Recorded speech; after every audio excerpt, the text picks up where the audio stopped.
ఇవాళ అయితే కోడి గుడ్డు కూర అయితే వండుదాం. ఎలా వండాలో చూద్దాం పదండి. ఒక 4 టమాటో కట్ చేసి పెట్టుకోవాలి.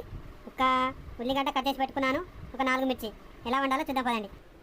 గ్యాస్ మీద అయితే కడాయి అయితే పెట్టుకున్నాను. అందులో కూరకు సరిపడా ఆయిల్ అయితే పోసుకుందాం. ఫస్ట్ అయితే మిర్చి అయితే వేసుకుందాం. కొద్దిగా ఆనియన్ కూడా వేసుకుందాం. కొద్దిగా ఉప్పు అయితే వేసుకుందాం. ఒకసారి అయితే కలుపుకుందాం. ఒకసారి మూత అయితే పెట్టుకుందాం మంచిగా వేగడానికి. ఒక చెంచా అల్లం అయితే వేసుకుందాం. 1/2 స్పూన్ పసుపు అయితే వేసుకుందాం. ఒకసారి బాగా అయితే కలుపుకుందాం. ఒకసారి మూత అయితే తీసుకుందాం. మంచిగా ఉల్లిగడ్డలు మిర్చి మంచిగా వేగినాయి. ఇప్పుడైతే టమాటా అయితే వేసుకుందాం. ఒక చెంచా కారపొడి అయితే వేసుకుందాం. ఒకసారి అయితే బాగా కలుపుకుందాం. మూత అయితే తీసుకుందాం. ఒకసారి కలుపుకుందాం. టమాటా అయితే మంచిగా ఉడికింది. ఇప్పుడైతే మనం అందులో కొద్దిగా వాటర్ అయితే పోసుకోవాలి.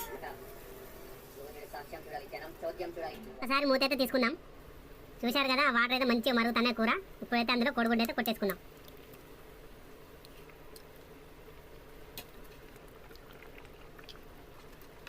కొద్దిగా అయితే ఉప్పు వేసుకుందాం. ఒకసారి మూత అయితే పెట్టుకుందాం.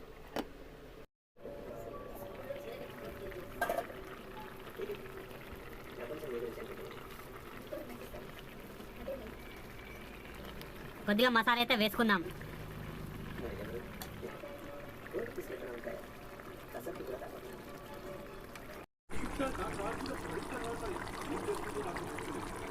కూర అయితే రెడీ అయింది. ఎలా ఉందో చూద్దాం పదండి.